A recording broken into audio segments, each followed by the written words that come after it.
नमस्कार. आज आपण राष्ट्रवादी काँग्रेस पार्टीमध्ये प्रवेश केला. शिवसैनिक म्हणून अनेक केस घेतल्या, अनेक आंदोलनं केली. नावं तर कुणाला ठेवायची नाही. मला पक्षाचे काम केलं त्या पक्षाने मला नाव, इज्जत भरपूर काही दिलं. पण जेव्हा कार्यकर्त्याची वेळ येते तेव्हा त्याच्या पाठीशी सुद्धा ठामपणे उभं राहावं लागतं. निवडणुका या सत्तेसाठी नसतात, जनतेची कामं करण्यासाठी असतात. जनतेची कामं सत्तेत गेल्याशिवाय होत नाही. पक्षी श्रेष्ठींशी बोललो, वरच्या सर्व नेत्यांशी बोललो, पण पुण्याचं काही देणं घेणं नाही हे पूर्णतः स्पष्ट दिसत आहे. पुण्यातला शिवसैनिक बिचारा हातात झाला होता. प्रत्येक नगरसेवक हे सुद्धा राहिले नाही.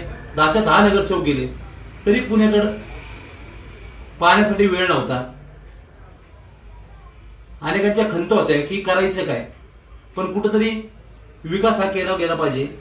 विकासाशिवाय जनतेला सुद्धा काही देता येत नाही. आणि महानगरपालिकेचे काही गोष्टी अशा आहेत ज्यासाठी बजेट लागतं, आणि बजेट हे महानगरपालिकेत निवडून गेल्याशिवाय मिळत नाही. पदाधिकारी हा आंदोलन करत राहतो, एक कालावधीपर्यंत तो आंदोलन करतो, पण जनतेला कामही महत्वाची आहेत आणि कामही करणं गरजेची आहेत.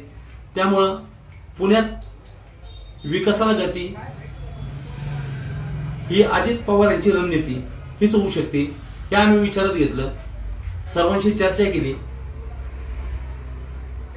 व महानगरपालिकेमध्ये जनतोसाचा आवाज हा डायरेक्ट गेला पाहिजे.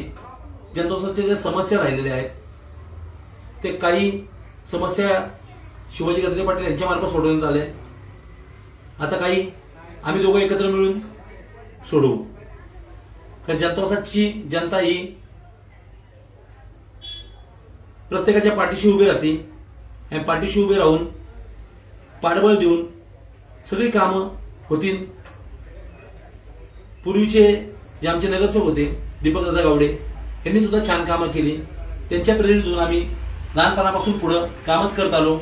आता जरी पक्ष बदलला असला तरी काम करण्याची पद्धत तीच राहील.